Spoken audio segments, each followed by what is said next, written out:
우리는 지난 시간에 예수님을 두고 미쳤다고 판단하는 두 부류의 사람들에 대해서 함께 나누었습니다. 그중 한 부류는 바리새인과 서기관들 이야기입니다. 오늘 권사님이 마침 다시 한번 읽어주셨는데요. 유대교 정통 신앙의 잣대로 예수님의 거룩한 하나님 나라 사역을 두고 사탄의 힘을 빌어서 하는 일이다. 이렇게 해서 그것이 결국 영원히 용서받을 수 없는 성령 모독죄, 성령님을 회방하는 죄, 이런 죄가 되었죠. 저는 오늘 우리가 개약 신앙으로 지금 나아가는 길이 하나님 나라의 길인 줄로 믿습니다. 아멘.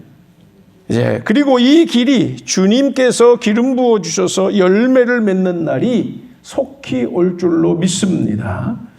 자, 우리가 이 믿음으로 함께 연합해 나아가야 될 줄로 다시 한번 주님의 이름으로 선언합니다. 자, 한편 예수님에 대해서 미쳤다고 이제 판단하는 그런 다른 부류, 두 부류가 있었잖아요. 다른 부류. 지난번에는 그 바리새인들에 대한 이야기를 나눴고, 오늘은 바로 예수님의 가족과 친척들에 대한 이야기인데요. 갑작스럽게 예수님이 사라졌다 나타난 그런 어떤 행동들이 이전과는 전혀 다른 것들이라는 소문을 가족들이 들었고, 그래서 예수님이 정상적인 것이 아니다라고 이제 사람들이 말하자 그런 거에 붙들려서 근심하면서 이제 예수님을 붙들러 찾아온 겁니다. 자, 이게 미쳤으면 붙들어다가 어떻게든지 고치든지 어떻게 해야 될 거 아닙니까? 그래서 예수님을 붙들러 왔다. 이렇게 성경은 말씀하고 있죠.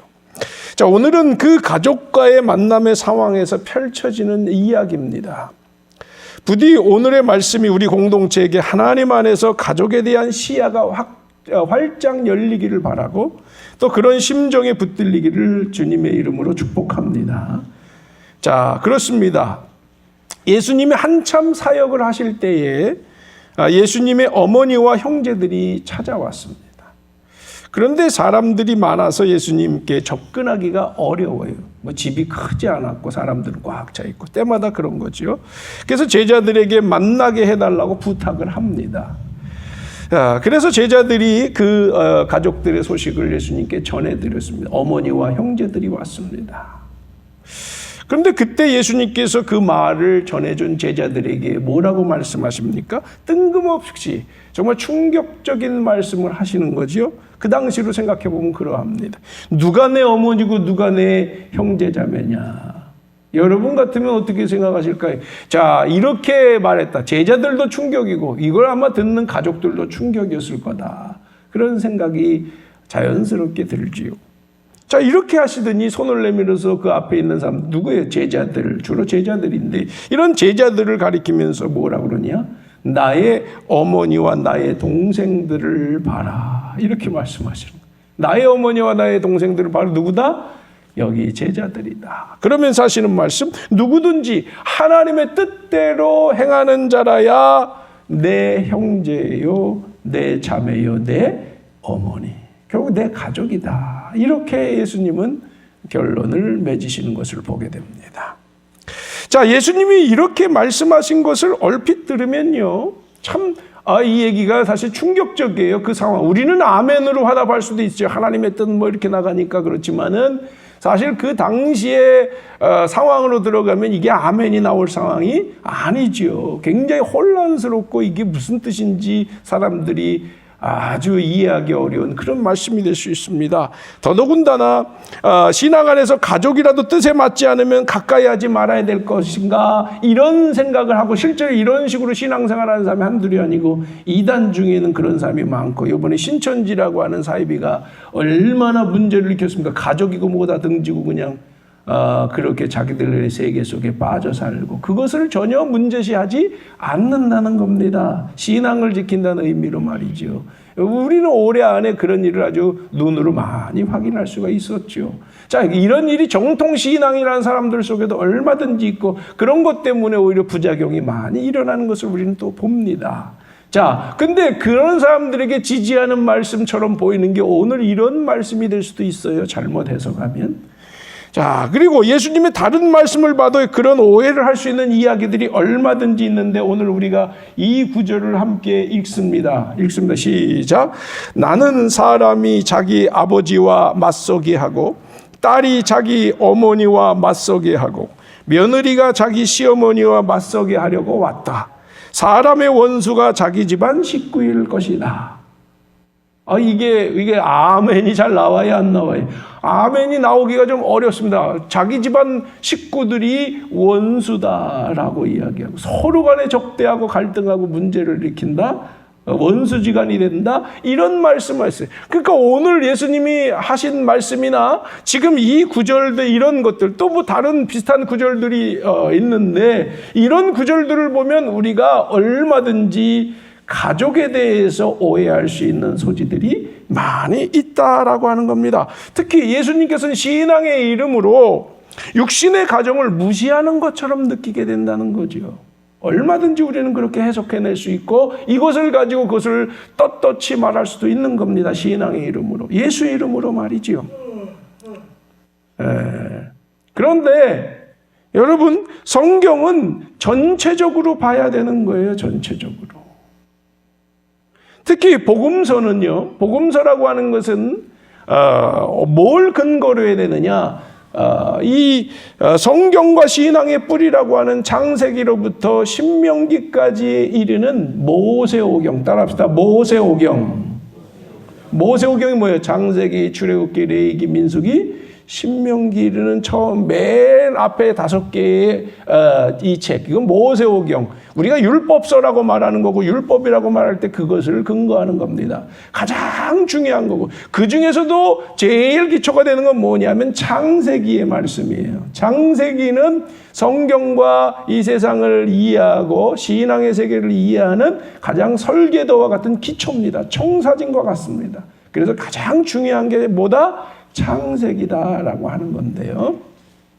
자, 그것을 이해해야 성경의 전체 흐름을 잘 이해할 수 있는데, 자, 오늘 창세기를 통해서 우리가 먼저 생각해 봅시다. 예수님이 오늘 말씀하신 것에 대해서 바른 이해를 하기 위해서 말이죠. 자, 창세기 처음에 무슨 얘기가 나오죠? 말 그대로 창조 이야기가 나오죠. 창조하실 때 우리가 먼저 그걸 생각해 보자고요. 자, 하나님께서는 사람을 창조하셨어요. 이 얘기는 뭐예요? 우리의 아버지시라는 말입니다. 아멘. 하나님은 우리의 뭐다? 우리를 낳으신 아버지시라는 말입니다. 그러니 하나님께서 창조하실 때 이 사람들을 위해서 제일 먼저 이제 만들어 놓으신 것이 바로 뭐다? 가정이라고 하는 겁니다. 하나님이 제일 귀하게 여긴 것이 뭐라는 거예요? 사람을 위해서 가장 필요한 것은 가정이다. 이렇게 말씀하시는 거예요.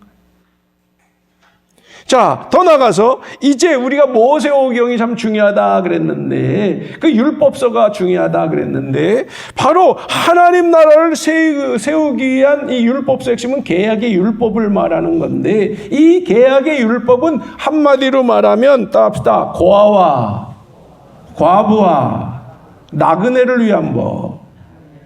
우리 이렇게도 정의할 수 있는 거예요. 고아와 과부와 나그네 그들을 위한 법이다. 그럼 도대체 고아와 과부와 나그네 특별히 그런 사람들을 위했다? 그 사람들의 특징이 뭘까요? 여러분 고아 뭘 말하는 거지요?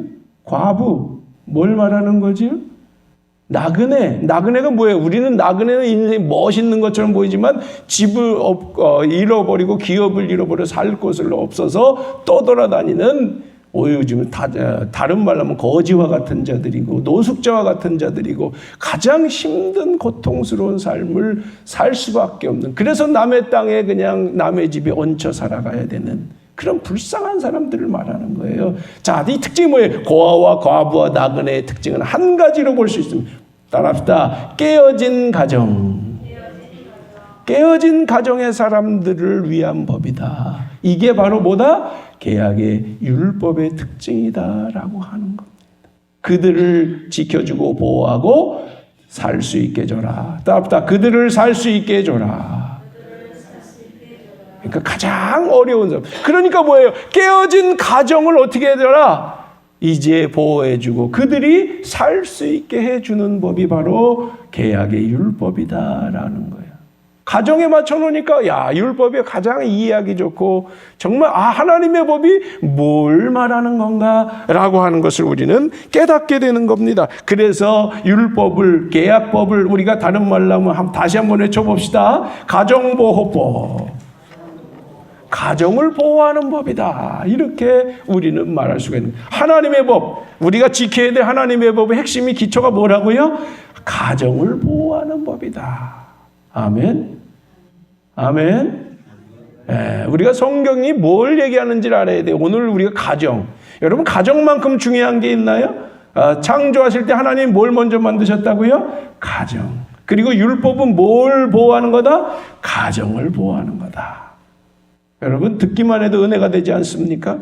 자, 그러면 우리의 믿음의 주님이신 예수님, 오늘 예수님의 말씀 오해할 수 있다고 그랬는데 믿음의 주님이신 예수님께서는 뭐라고 말씀하실까요? 예수님은 어떤 분이실까요? 말씀하기 전에 자, 예수님은 가정에 대해서 그분은 목수의 아들로 태어났죠. 그렇죠? 목수인 요셉의 아들로 태어났습니다. 목수의 가정에서 태어났고 목수의 수업을 받았습니다. 자고로요, 우리나라도 마찬가지였지만 부모가 하는 직업은 자식에게 이어지는 가업이 되는 겁니다. 그렇죠? 그래서 예수님도 목수의 아들이며 동시에 성경을 통해서 발견되는 것은 그가 목수가 아니냐 이런 표현도 나옵니다. 목수의 일을 하면서 그는 30살 정도까지 사신 분입니다. 목수의 수업을 받으며 자랐고 가업을 이어받아 목수의 일을 했습니다. 특히 아버지가 일찍 돌아가셨어요. 청소년 때 돌아가셨어요. 그러다 보니까 예수님은 장남이지요. 장남이고 동생들이 적어도 7명 정도가 있어요.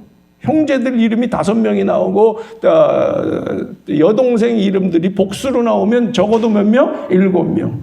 요한 웨슬레 목사님이 형제가 몇인지 아세요? 여러분 18명인가요? 그리고 그 중에 절반 이상 죽고 막 이런 옛날엔 그런 일이 많았기 때문에 자식을 많이 낳지 않습니까? 예수님의 가정은 어떻게 됐는지는 정확히 모르지만 적어도 7 이상의 형제들이 있었다. 그렇다면 어머니와 형제들이 있고 그럼 거의 10명이 육박하는 그러한 가족들을 장남이 돼서 스스로 먹여 살리는 그 일을 한다. 가장입니다. 일찍 가장이 돼서 그 일을 하며 10수년을 살았다라고 여러분 우리가 생각해 보시기 바랍니다. 그런데 예수님은 그 일을 그 누구보다 열심히 일하셨습니다. 그 형제와 자매들 그리고 어머니를 보살펴두고 섬기기 위해서 최선을 다한 그런 분이셨다라는 겁니다. 그게 30세까지의 일이셨다라는 겁니다. 예수님 다른 게 한 게 아니에요. 그 일에 최선을 다하는 거예요. 그리고 예수님은 3년의 공생의 마지막에 십자가에 달려 돌아가실 때에 그의 어머니를 가슴에 묻죠. 아니 어머니가 십자가 앞에 놓여 있는 거예요. 그럴 때 그 어머니를 두고 그냥 돌아가실 수가 없었어요. 그래서 어떻게 했을까요? 그가 가장 어리고 사랑하는 제자가 하나 있었는데 그 제자 이름이 바로 요한복음을 쓴 요한이라는 사람입니다. 이 요한에게 예수님께서 보라 내 어머니다. 한번 외쳐봅시다. 보라 내 어머니다. 그리고 어머니에게는 뭐라는 보십시오 당신의 아들입니다. 이렇게 해서 이제 어머니와 자식의 연을 예수님 대신 맺어주고 예수님은 가셔야 되니까 그러니까 네가 앞으로 평생을 통해서 이 어머니를 모셔라. 이렇게 사랑하는 제자에게 맡겨주고 예수님은 십자가에 돌아가셨다는 겁니다. 십자가에 돌아가셔서 7가지의 말씀하신 것 중에 바로 그 사건은 굉장히 의미 있는 하나의 또 이야기다라고 하는 건데요. 자, 여러분 이만큼 예수님은 어머니를 여전히 사랑하고 그 어머니의 평생을 위해서 고민하는 이런 아들의 모습으로 남아 계셨다라는 겁니다. 평생 태어나서부터 돌아가실 때까지 그는 가족을 여전히 사랑하고 한결같은 마음으로 바라보고 계셨다라는 겁니다. 자, 여러분, 예수님은 그래서요, 가정을 누구보다 철저히 섬기시고 돌보시고 사랑하신 분이다. 그러면 우리가 아까 말씀드린 이런 것을 가지고 이런 구절들을 보고 오해해서 예수님은 가정을 절대로 무시한 분이 아닌 줄로 믿습니다. 자, 그런데 그럼 왜 예수님은 이렇게 말씀하셨을까? 우리는 질문을 여전히 해봐야 되고 그 답을 찾아가 봐야 될 것입니다. 자, 오늘 그래서 그런 말씀을 나누고자 하는 겁니다. 먼저 이런 말씀을 묵상하다 보니까 제게 이런 깨달음이 들어요. 한번 외쳐봅시다. 가정이 행복해야 됩니다. 다시, 가정이 행복해야 됩니다. 아멘.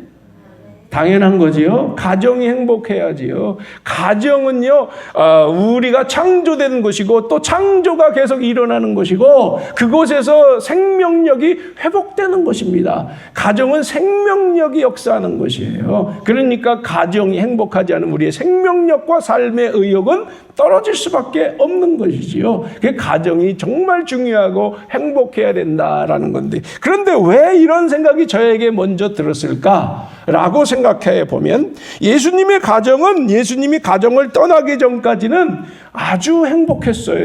왜? 예수님께서 그 가정을 너무도 잘 섬겨주셨기 때문에. 아니, 가장이 참 중요하잖아요. 그렇죠? 가장이 나가서 땀 흘려 수고하고 애쓰고 이런 노력이 있기 때문에 가족들이 행복한 거 아닙니까? 굉장히 이건 중요한 문제잖아요. 그래 예수님이 그렇게 섬겨주셨기 때문에 그랬는데, 문제는 뭐냐면 예수님이 공생의 길을 갑자기, 그때는 차마 말을 할 수가 없는 거예요. 말하면 여러 가지 복잡한 문제들, 떠나지 못하게 된 문제들, 이런 문제들이 발생할까봐 예수님이 갑자기 사라지셨어요. 그런 일로 인해서 이 가정의 행복이 어떻게 됐어요? 깨지기 시작했다는 겁니다. 갑자기 무너지기 시작했어요. 굉장한 혼란이 찾아오기 시작했다라는 겁니다. 더욱이 10여 년 가장으로 충성을 다했던 예수님이 사라지더니 이해할 수 없는 행동을 하고 있고, 그래서 이런 소식을 들은 가족들에게는 충격이 아닐 수가 없는 거죠. 아니, 기껏 들려온 소식이 예수님이 미쳤나 보다, 이 소식을 들리니 여러분 같아도 얼마나 그게 충격이겠습니까? 그래서 이랬겠지라고 사람들은 추측할 수밖에 없는 거고, 그러니까 요즘 그런 빗대서 그런 말들, 이전에 한 번도 경험해보지 못한 나라 이런 얘기 하던데, 이전에 한 번도 경험해보지 못한 가정의 고통과 아픔을 누가 겪고 있는 거지요? 지금 예수님의 가정이 겪고 있는 것이지요.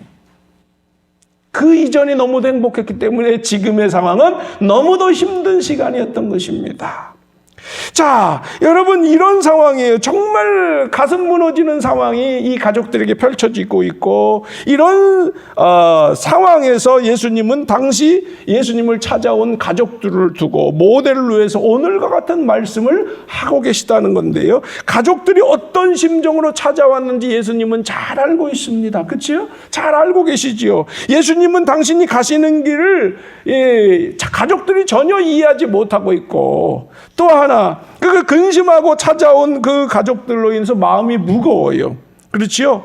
여러분, 그런데 예수님은요, 자신에 대해서 하나도 그 가족들에게 말한 적이 없어요. 이 길에 대해서 말한 적이 없어요.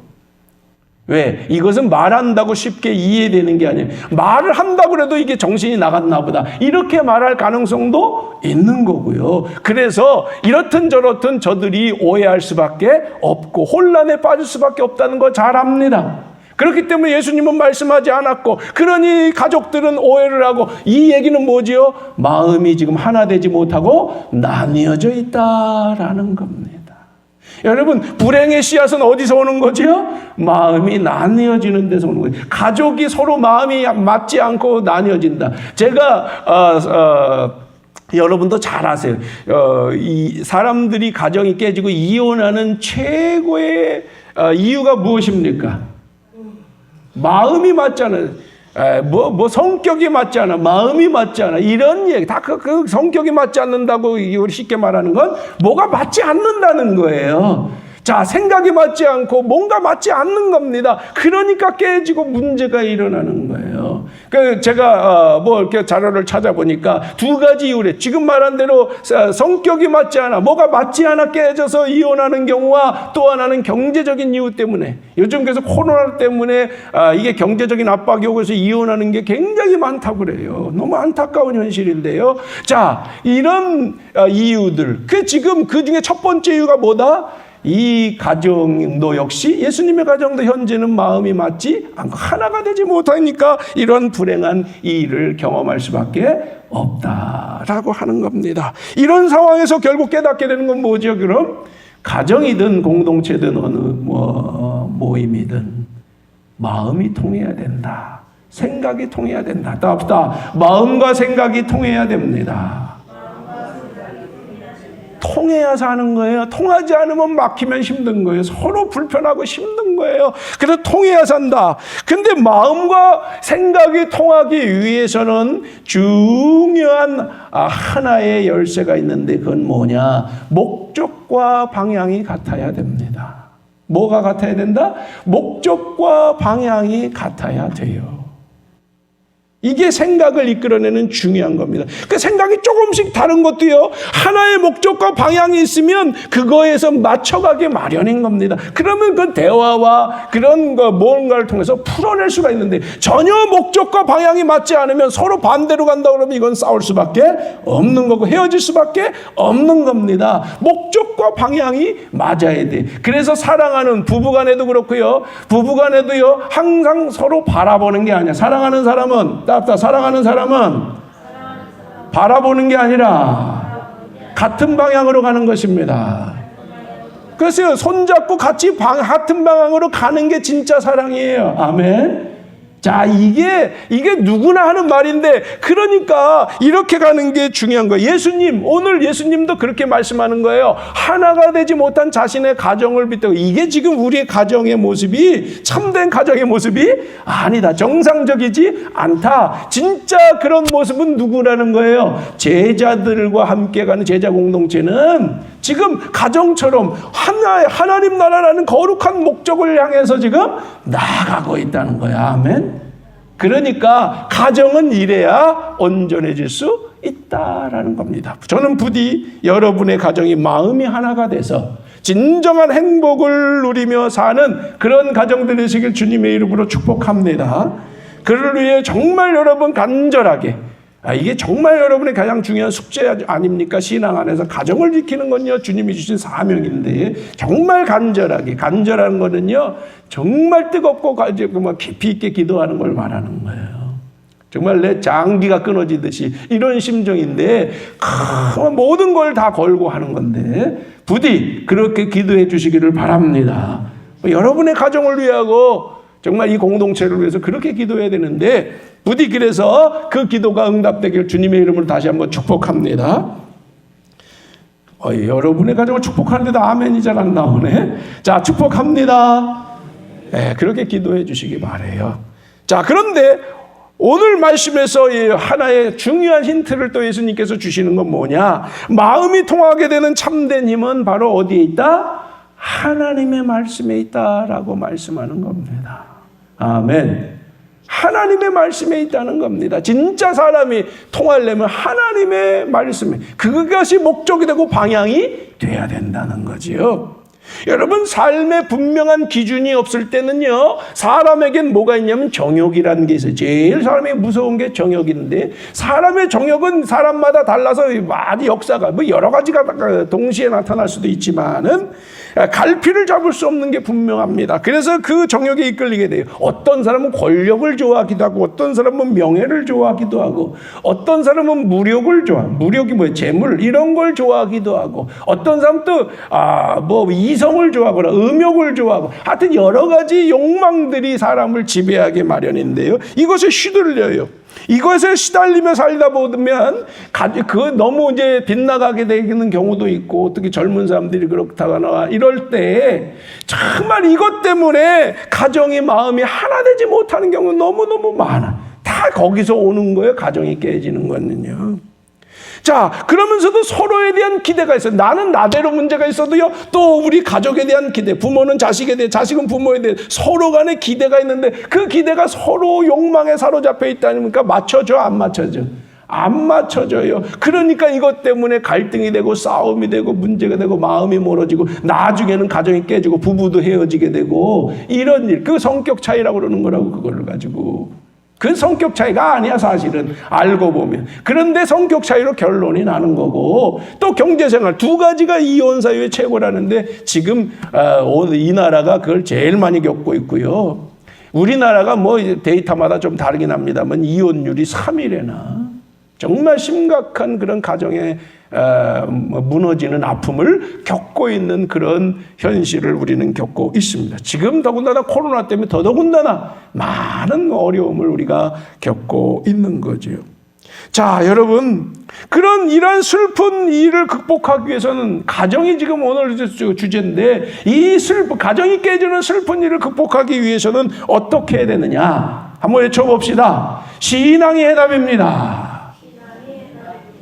신앙이 해답이다 그러면 우리가 뭐 당연한 소리인 것 같고, 한편으로는 교회 나오면 된다는 건가? 아니에요. 교회 나오면 되는 수준의 신앙이라고 말할 수는 없어요. 교회 나온다고 신앙심이 돈독한 것만은 아니잖아요. 자, 여러분, 그런 의미를 넘어서서 하나님의 말씀, 아까도 말씀드렸잖아요. 하나님의 말씀에 이끌리게 될 때 길이 보인다.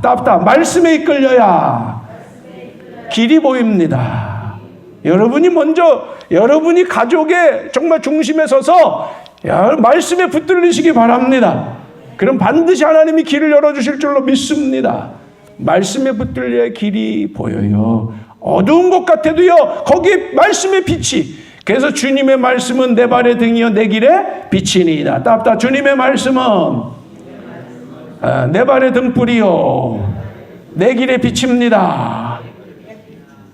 시편 119편에 보면 말씀의 시편인데 105절 말씀이, 거기는 그런 구절이 많이 나왔어요. 여러분 119편이 길긴 하지만 한번 가서 오늘 읽어보세요. 말씀이 얼마나 귀한 건지를 깨닫게 되는데요. 자, 그 중에 제가 어려서부터 외운 구절이 바로 이 시편 119편 105절이, 주님의 말씀은 오늘 아주 잘 써먹는데요. 써먹는 게 중요한 게 아니라 오늘 말씀에 딱 맞는 말씀이야. 우리가 어둠 속에 있는 것 같지만 그게 빛이 되는 줄로 믿습니다. 길이 되는 줄로 믿습니다. 생명이 되는 줄로 믿습니다. 그렇습니다. 오늘 예수님이 그렇게 말씀하시잖아요. 이 말씀이 가정이 깨진 것을 화합하고 하나 되게 하는데 하나의 권세가 될 것이다. 아멘. 자, 그렇습니다. 말씀이 뭡니까? 말씀 다른 거 아니에요. 하나님 아버지께서, 말씀 너무 복잡하게 생각하지 마세요. 자녀들인 우리들에게 인생들이 가장 행복하게 살 수 있도록 인도하시는 말씀, 법이에요. 사람이 뭘 잘하려면 법이 있어야 되고 뭐가 방법이 있어야 되잖아요. 그렇죠? 다 수단 방법이 있어요. 여러분 물건 사면 다 뭘 줘요? 이렇게 해라. 그렇죠? 뭘 조립하든지 뭘 하든지 이렇게 해라. 이렇게 똑바로 쓸 수 있다. 똑같은 거예요. 뭐든지 어느 단체도. 어제도 제가 헤노스에서 뭘 하다가 정관이란 걸 만들어요. 왜? 정관이란 기준, 법이 있어야 우리가 건강하게 갈 수 있는 거고. 그러니까 어디나 마찬가지예요. 교회도 법이 있는 거고요. 다 법이 있어요. 감리교회도 법이 있다고요. 이 법대로 하는 거라고요. 이게 법을 빗나가면 잘못되는 것처럼 이 법이라고 하는 것은 우리들이 잘되고 행복하게 되기 위해서, 마찬가지로 하나님도 우리에게 뭘 주셨다? 잘되고 행복하게 살기 위해서 계약이라는 법, 계약이라는 법, 그게 율법이라는 거예요. 여러분, 율법이 바로 그런 거다. 그거를 완전하게 한 것이 바로 복음이다. 이런 겁니다. 우리가 이게 어려운 게 아닌데 이것을 놓치고 우리가 사는 경우가 참 많다. 이런 것인데요. 자, 계약법은 그래서 가정이 행복하게 하는 법이라는 거 앞에서도 말하고 제가 반복적으로 지금 말씀하고 있습니다. 다시 외쳐보자고요. 계약법은 가정이 행복하게 하는 법입니다. 이제 외우셨죠? 아멘. 시작. 아멘. 김건배 장로님 외우셨죠? 자, 여러분 다 외우셨죠? 자, 여러분 그렇습니다. 계약법이라고 하는 거, 제가 계약 얘기하는데 다른 거 아니에요. 여러분 그걸 잘 지키면 여러분의 가정이 행복하게 될 줄로 믿습니다. 어느 가정 다 마찬가지고요. 세상 모든 가정이 행복해질 수 있는 거예요. 그 법을 하나님이 주신 것입니다. 그 계약법에는요, 제가 두 가지로, 오늘 가정과 관련해서 두 가지로 이거를 정리해서 특징을 말씀드리려고 합니다. 첫 번째로는 가정의 행복을 위해서 섬기고자 자신을 헌신하라. 답답. 가정의 행복을 위해 자신을 헌신하라. 당연히 가족의 구성원으로서 우리가 헌신해. 특히 그 가장만 그런 건 아닌데, 가장이 앞장서 그 일을 해야 되겠지요. 자, 예수님은 공생의 이전까지 가정의 행복을 위해 어떻게 했다고요? 온몸을 다해서 앞장서서 헌신하신 분이다. 라는 겁니다. 청소년부터 그랬어요. 청소년 10대 때부터 그렇게 하셨단 말입니다. 그래서 힘든 과정을 마다하지 않으시고 기쁜 마음으로 그렇게 하셨다는 겁니다. 그래서 어머니와 동생들의 행복한 삶을 바라볼 때마다 보람을 느끼면서 땀 흘려 수고하신 줄로 믿습니다. 예수님이 그렇게 일하신 걸 여러분이 한번 거룩한 상상력으로 느껴보시기 바라요. 자, 우리가 직업을 가지고 살아가는 거 중요한데요. 직업이라고 하는 건 노동의 중요성이 있어서 굉장히 중요한데, 자, 그 중에 가장 중요한 일 중에 하나라고 할 수 있는 건 뭐냐? 이것은 가정을 책임지는 일이라는 겁니다. 여러분께서 이렇게 전 질문할 때가 있어요. 가정이 중요합니까? 일이 중요합니까? 여러분, 크게 얘기해 보세요. 가정이 중요해요? 일이 중요해요? 일은 왜 해요? 첫째는 가정을 위해서. 이게 기본적인 문제이기 때문에 그런 거예요. 물론 일 자체에 굉장히 중요하고 거룩한 의미가 있습니다. 그러나 직업이라고 하는 것이 먼저 가정을 살피는 게 첫째 목적 중에 하나다라고 말할 수 있는 거예요.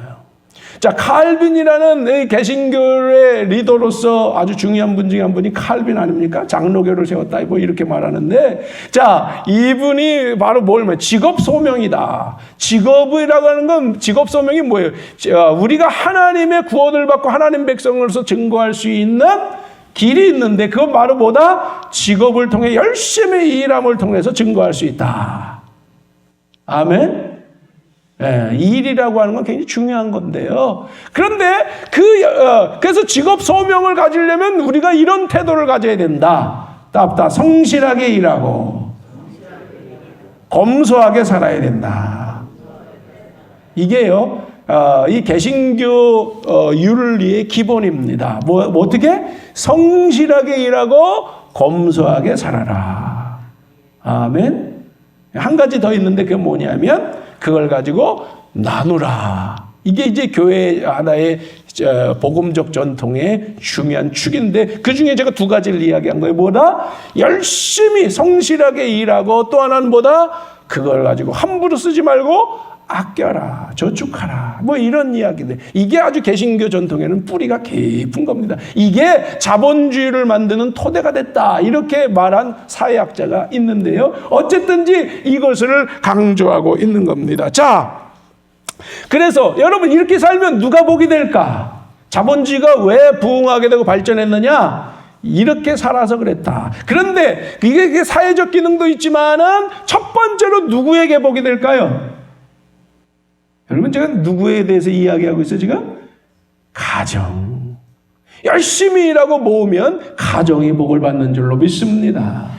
그래서 이제 가정을 위해서 열심히 땀 흘려 수고하고 절제하고 그러면서 일하면서 가정의 행복을 만들어가고, 이 경제적인 문제는 가정이 나가는데 굉장히 중요한 문제. 왜 고아와 가부의 문제, 나그네의 문제가 심각하냐? 왜 이 사람들 지금 경제적인 문제가 실패로 돌아가기 때문에 그런 거예요. 그래서 그 문제를 해결해 주는 거거든요. 그렇기 때문에 가정을 위해서 땀 흘려 수고하고 일하는 건 우리가 철칙을 알고 기본으로 살아야 된다. 두 번째, 자, 이 계약법의 특징입니다. 계약법은 이걸 말하는 거예요. 그래서 여러분, 요즘 내가 이거 한 가지만 딱 빗나가서 잠깐 말씀드릴 텐데요.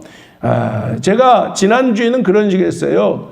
이승만 대통령이 이 자유민주주의를 시작했지만 처음에는 사회민주주의적인 요소를 근거해서 시작을 했다. 왜? 이 나라 토지개혁이라든지 교육개혁이라든지 평등한 구조로 회복시켜야 될 게 여러 가지가 있었습니다. 시작할 때. 그렇지 못한 구조가 있었기 때문인데 그 이후에 법제도를 체계적으로 세워서 자유민주주의적인 토대를 닦아 오셨다. 그래서 이 나라가 굉장히 부흥할 수 있는 근거가 됐다. 이승만 대통령의 공로가 굉장히 큰 겁니다. 자, 우리가 좌측에서는 이승만 대통령을 아주 무시하는데요. 욕을 해대고 그러는데 그거는 큰 잘못을 하는 겁니다. 그건 하나님이 노하실 일이에요. 제가 볼 때는요. 자, 그래서 이승만 대통령 함부로 평가해서는 안 된다. 왜? 그분을 통해 하나님이 하신 일이 참 크다. 어디에? 이 나라에. 마침 오늘 우리 가족이 태극기, 우리 큰딸이 산 겁니다. TV에서 한 프로그램에서 산 건데, MBC에서 한 거 있었어요. 태극기 확장하는. 그때 산 건데, 제가 놓고 싶어 놨는데. 어때요? 자, 이 나라를 사랑해야 될 줄로 믿습니다. 그리스도 안에서 나라를 사랑하는 굉장히 중요한 건데요. 제가 태극기 부대를 한 게 아니에요. 오해하지 마시고 정말 한국교회의 전 사명감을 고취시키는 데 도움이 되기를 바라는 마음이고, 자, 세계를 꿈꾸는 거예요. 태극기도 있지만 세계를 꿈꾸는 겁니다. 자, 어쨌든지 제가 말씀드리는 건요. 제가 뭘 말씀드리는, 열심히 일하고 땀 흘려야 된다. 이런 구조, 계약법에서 우리가 놓치지 말아야 할 건 뭐냐. 평등이라고 해서 나눠주는 데다가 집중해서는 안 돼요. 지금 이 정부가 실패하는 게 뭐예요? 코로나라는 거 곁들여져서 다주 말하기 쉽고 꼼짝도 못 하는데 자꾸 돈 나눠주다 보니까 지금 재정 고갈돼 갑니다. 이게 좀 몇 년 흘러가면 나라 망하는 거예요. 지금 이 백성들이나 우측에서 걱정하는 것이 바로 그 부분입니다. 그래서 망한 나라들이 한둘이 아닙니다, 여러분. 그런 우려를 하는 거예요. 그런 정책을 펴서는 안 돼요. 자, 평등을 이야기하지만 그것은 법 제도 속에서 자유로운 활동을 할 수 있는 선에서 지혜로운 정책을 펼치는 장기적인 안목과 정책이 펼쳐져야지, 그런 것이 아니라 그걸 있는 사람들에게 세금 뜯어다가 없는 사람들에게 나눠준다, 이런 단순 도식으로 하면 나라 망하는 거예요. 그러면 있는 사람들이 위축되고 도망가기 마련이고 활동이 주눅들게 되고. 여러분 왜 사회주의가 다 망했어요? 공산주의가요. 일하지 않아서 망하는 거예요. 단순하게 생각하시기 바랍니다. 따뜻하 일하지 않아서 망했습니다. 일해야 되는 거예요. 일하게 만들어줘야 되는 거예요. 위축되게 만들어서는 안 돼. 그러니까 이 정부가 잘못하는 정책들이 있다는 거예요. 저는 여러분 공정하게 말하고자 하는 겁니다. 저는 좌우에 연연하지 않아요. 지난주에도 말씀드렸지만 저는 좌우가 서로 회개하고 하나로 연합해야 된다고 말하는 사람이에요. 그런데 잘못한 건 잘못했다고 말할 수 있어야 되는 거예요. 지금 그런 정책에 지금 좌측 사람들이 그런 수준이 좀 문제가 있다. 그래서 여러분 이런 걸 알고 여러분이 성숙해야 이 나라 사람들이 똑바로 정치하는 거예요. 나라님들이요. 자, 여러분 이해하시죠? 성경은 뭐라고 말한다? 따뜻하 열심히 일해라. 열심히 일해야 돼요. 노는 건 용납이. 노는 자, 그런 자는 먹을 것도 주지 마라. 이게 복음이에요. 노는 자는 주면 안 돼. 일하게 만들어야 되고 열심히 살게 만들어야 돼. 아멘. 이게 하나 말씀드린 거예요. 근데 지금 가정에 대한 거지만 제가 보너스를 말씀드리는 거, 이건 좀 여러분이 잘 배우시기 바라고. 자, 여러분 그렇습니다. 가정을 위해서 최선을 다하라. 두 번째로, 계약의 특징의 두 번째는 뭐냐면 내 가정이 귀한 줄 알면 남의 가정 귀한 줄 알아라. 아멘. 이 율법은 거기까지 가는 건 내 가정만이 아니야. 자, 그래서 어려운 가정이 있으면요, 그걸 헤아려 줘야 돼. 어려운 가정이 물질적인 것만 있는 건 아니죠. 가정의 관계라든지 여러 가지 힘든 일들이 사실 얼마나 많아요. 심리적으로 문제도 있을 수 있고, 그러면 그를 위해서 함께 아파하고 기도해 주시기 바랍니다. 그렇대. 더 나아가서 어떻게 해야 되냐? 경제적인 아픔이 있으면 우리가 그들이 스스로 설 수 있도록, 스스로 설 수 있도록. 우리가 돕지 않으면 스스로 설 수 없는 사람들이 있어요. 그게 바로 고아와 과부와 나그네란 뜻이에요. 이해가 되셨죠, 여러분? 무조건 돕는 게 아니라고요. 고아와 과부, 나그네처럼 스스로 설 수 없는 사람들은 설 수 있게 해줘라. 이런 뜻입니다. 그게 안식년제도고요. 신년제도는 바로 또 그런 의미에서 확장되는 거예요. 그러니까 성경의 율법을 우리가 똑바로 몰라. 그러니까 이게 목사 중에서도요, 목회자 중에서도 신년법이 이게 평등법이다 그런 사람들은 자꾸 좌측만 옳다고 말하는 거예요. 그러니까 목사 중에도 이상한 사람들이 많은 거예요, 지금 이 사회에. 이 나라가 진영 논리를 하는데 목사도 이 진영 논리를 하니까 교인들도 거기에 잘못 배워가지고 둘로 나누는 거예요. 지금 제가 말해서 옳은 게 아니라 저는 그래서 이런 걸 똑바로 좀 알고 가르치고 이해하고 살아야 된다. 아멘.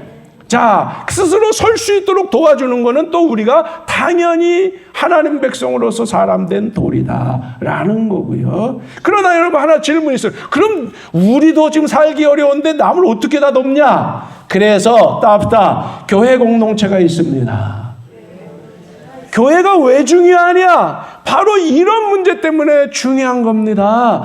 적어도 너의 교회에 있는 공동체의 일원들을 어떻게 하라는 거예요? 너의 가족으로 알고 섬겨라. 너의 가족으로 알고 섬겨라. 그 정신적인 문제도 있고요, 관계적인 문제도 있지만 이 우리가 물질적인 문제, 적어도 우리 공동체 안에 있는 분들의 어려움은 우리가 함께 나눌 수 있고 책임질 수 있어야 된다. 아멘을 안 하시네. 장로님들 먼저 크게 아멘 하세요. 다시, 정말로 우리 공동체 안에 있는 모든 분들이 모든 문제를 책임져야 된다. 무한 책임. 적어도 누구한테는 무한 책임이다? 우리 공동체 안에서는 무한 책임이다. 그렇다고 해서 풍성하게 살 수 있게 해주라는 것이 아니라 일어날 수 있게 해주고, 그런데 관심을 가지고 함께 기도해주고 협력해 줘라. 아멘.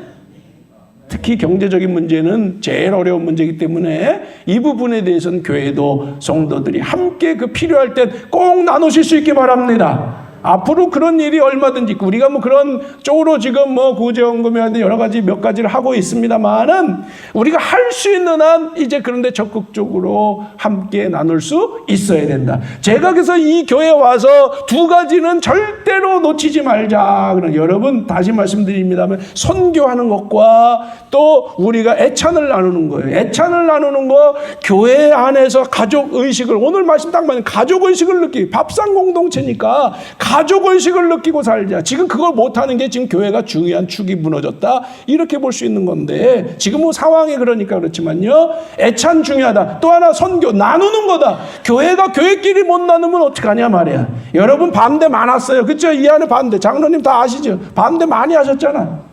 그런데 그거는 여러분이 잘못됐다는 게 아니라 여러분이 이해가 목사니까 저만큼 되지 않으니까 그렇지만, 그것은 우리가 반드시 지켜야 되는 문제이기 때문에 제가 고집을 부렸어요. 제가 사례를 덜 받으면서 고집을 부렸어요. 왜?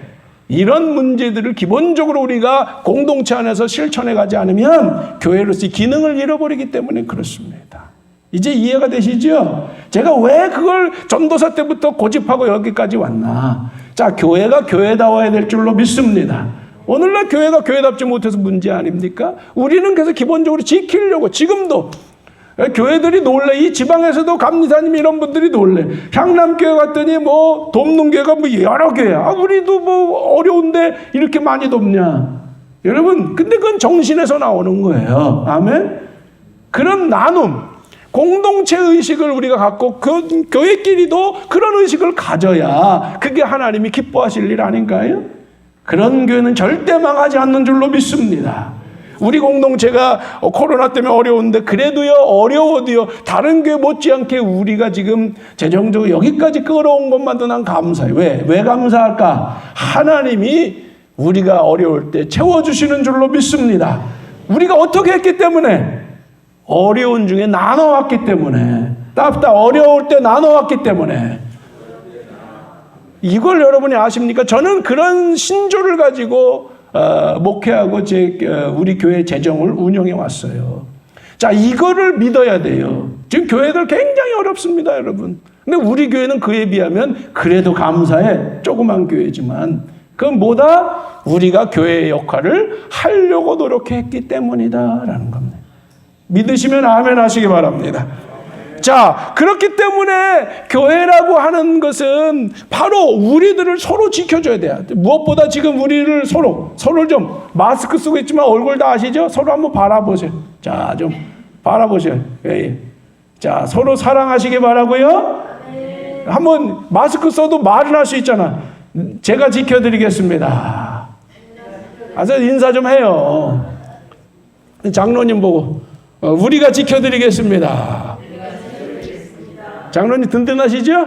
예, 여러분이 지켜주신대요. 자, 서로 지켜주시는 거예요, 이렇게. 그러면 이게 진짜 가족이에요. 이런 가족이 돼야 된다. 아멘?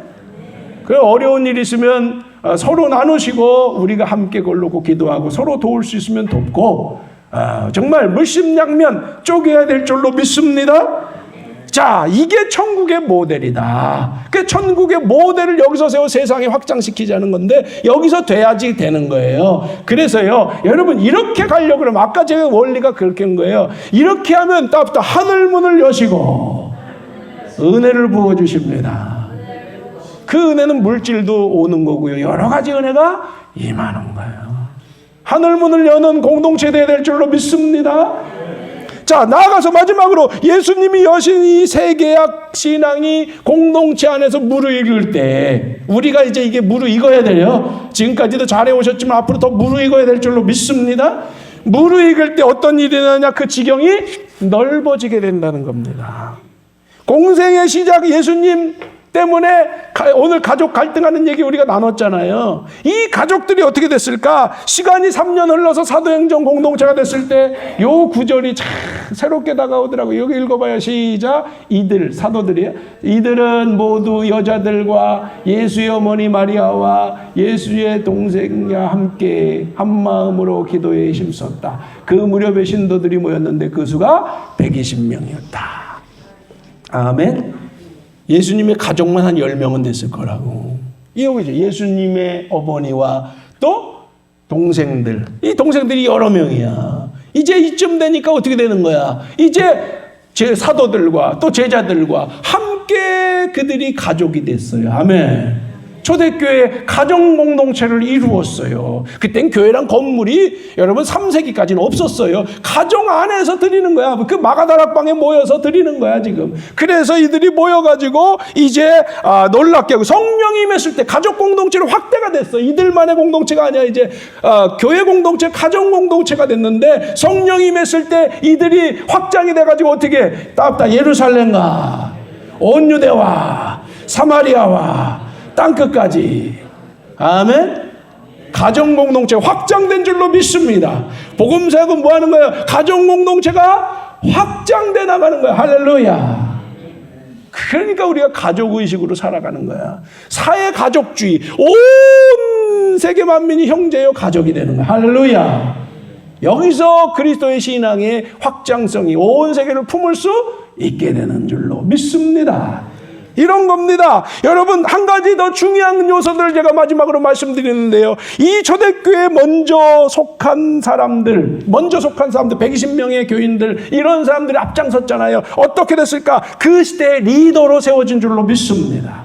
중요한 거예요. 지금 여러분이 이 공동체 안에 있는 건 중요하다. 왜? 리더로 세워질 수 있다. 먼저 된 자들이 그 복을 누리는 줄로 믿습니다. 마가복음의 기록자, 지금 우리가 마가복음하고 있죠. 지금 어디 이 사람들이 어디서 있다는 거야? 마가다락방에 있다는 거야. 마가다락방에 있는데 이 마가란 사람은요, 청소년부터 여기서 자라났어요. 예수님 때부터 자라나가지고요, 이렇게 자라나가지고 나중에 바울사도 이런 사람의 사역자의 동역자가 되기도 하고 그랬는데요. 마가의 삼촌이 바로 누구냐면 바나바예요. 자, 그런데 이 사람이 대표적으로 이 공동체 안에 자라나서 위대한 사역자요 리더로 세워지고, 여러분 마가복음을 썼잖아요. 쉬운 얘기예요 이게? 엄청난 얘기입니다. 마가복음을 쓴다는 대단한 얘기예요. 자, 여러분, 그 집이 초대교회를 시작한 집이고요. 그 복을 누렸다는 거예요. 제가 옛날에 어렸을 때, 우리 어머니 여기 계시지만요, 부흥사 목사님도 오시면요, 어머니가 꼭 옛날에 식당에서 대접하지 못해서 집에서 대접을 했지. 그래서 우리 집에 꼭 오시면 한 번씩 대접을 했는데, 그때만 제가 그래서 여러 목사님의 안수를 받아. 그러나 목사님들 해줄 게 없으니까 뭐 해줘? 기도회, 안수, 그것도 안수 기도회죠. 여러분, 우린 지금 침 튀면 안 되지만, 그때 목사님들이 전 침으로 안 느껴졌어. 뭘로 느껴졌을까? 침이 막 튀는 게 느껴져. 근데 은혜로 느껴져요. 아멘 하실 분이 없네. 못 받아봐서 그런가? 자, 여러분, 정말로 그래요. 왜? 정말 목사님이 예수님을 대신하는 것처럼 느꼈으니까, 그런 은혜를 저는 받고, 기도를 받고 자라나서 내가 여기까지 오지 않았나, 이런 생각이 들어요. 자, 그런데요, 여러분, 바로 마가가 그런 가문에서 자라났고, 그러다 보니까 마가복음 첫 번째 복음서를 쓴 위대한 인물이 된 줄로 믿습니다. 여러분, 또 하나, 그렇다고 해서 걱정하지 마세요. 마가가 훌륭해서 된 게 아니야. 마가라는 사람, 좀 아까 바울과 동역자했다. 바나바 같이 바울이 1차 선교여행을 떠날 때요, 중간에 갔다가요, 아유 힘들어 못해 먹겠다 그래고 도망왔어. 그래가지고 바울과 바나바가 얼마나 힘들었는지 몰라. 1차 선교여행을 끝까지 그들은 대단한 사역자라 마쳤지만 마가 때문에 실패할 뻔했어. 그러니까 다음에 두 번째 사역을 떠날 때 바나바는 조카를 키우기 위해서 또 데려가자. 그런데 바울은 못 데려간다. 그래서 둘이 싸웠어. 싸워가지고 둘이 헤어져가지고 따로 사역을 갔어. 누구 때문에? 마가 때문에. 그런데 나중에 바울이 서신서를 보면 곳곳에서 마가는 나의 아주 꼭 신실한 일꾼이다. 꼭 필요한 일꾼이다. 그가 그렇게 성장했어요. 결국에는 뭐예요? 그의 부모의 헌신과 희생, 그리고 그 문화 속에 자라난 마가는 실패의 과정도 있었지만 그는 결국 위대한 인물이 된 줄로 믿습니다. 신앙 안에 있을 때 그 얼마나 위대한 인물로 자라날 수 있는지를 저는 오늘 마가복음에서 마가를 통해 이야기하고 싶어요. 여러분, 이 얘기는 뭐냐? 우리가 힘들고 어렵고 정말 이런 과정을 거치지만 신앙 공동체, 그것도 계약 공동체를 새롭게 이 세대에 출발하려고 하는 이 향남 공동체에서 함께 여러분이 마음을 모으고 연합할 수 있다면 그 복이 대단할 줄로 믿습니다. 자녀들이 다 부족하고 아주 연약하고 우리 자신이 부족해도 그걸 뛰어넘어 하나님은 기름 부어주실 줄로 믿습니다. 이게 우리의 믿음과 소망이어야 되는 거예요. 기대하시기 바랍니다. 기도하시기 바랍니다. 여러분, 우리는 연약한 시골의 한 작은 교회. 그러나 낭망하지 마세요. 우리는 기본에 충실하려고 그러고 가장 복음적으로 가려는 계약 공동체입니다. 하나님은 절대 우리를 버리지 않아요. 우리를 기름 부어 주실 거예요. 여러분의 자녀들을 축복할 거예요. 여러분의 가정을 다시 세워주실 거예요. 힘내시기 바라고 이걸 붙들고 믿고 기도하시기 바랍니다. 반드시 하나님이 승리하게 해주실 줄로 믿습니다. 그런 모든 주님의 가정 되길 주님의 이름을 다시 한번 축복합니다. 기도하겠습니다. 사랑해 주님 감사합니다. 오늘 우리가 그리스도 안에서 정말 맺어주신 귀한 우리 향남 공동체, 가정 공동체, 신앙 공동체, 정말로 이 안에서 우리가 함께 말씀 붙들고 씨름하고 나아가고자 할 때 지금은 연약하고 어렵지만은 하나님께서 반드시 기름 부어주셔서 우리들 공동체가 복을 받고 가정들마다 한 가정도 빠짐없이 복을 받고 자녀들이 복을 받을 줄로 믿습니다. 그 복을 기대하게 하시고 항상 소망하게 하여 주시옵고 기도에 멈추지 않게 하여 주시옵소서. 간절하게 하여 주시옵소서. 그래서 반드시 주님께서 그 계약의 약속대로 모든 가족들, 이 말씀을 듣는 자들과 모든 가정마다 주의 큰 복이 임하게 하여 주시옵소서. 예수님의 이름으로 기도드리옵나이다. 아멘.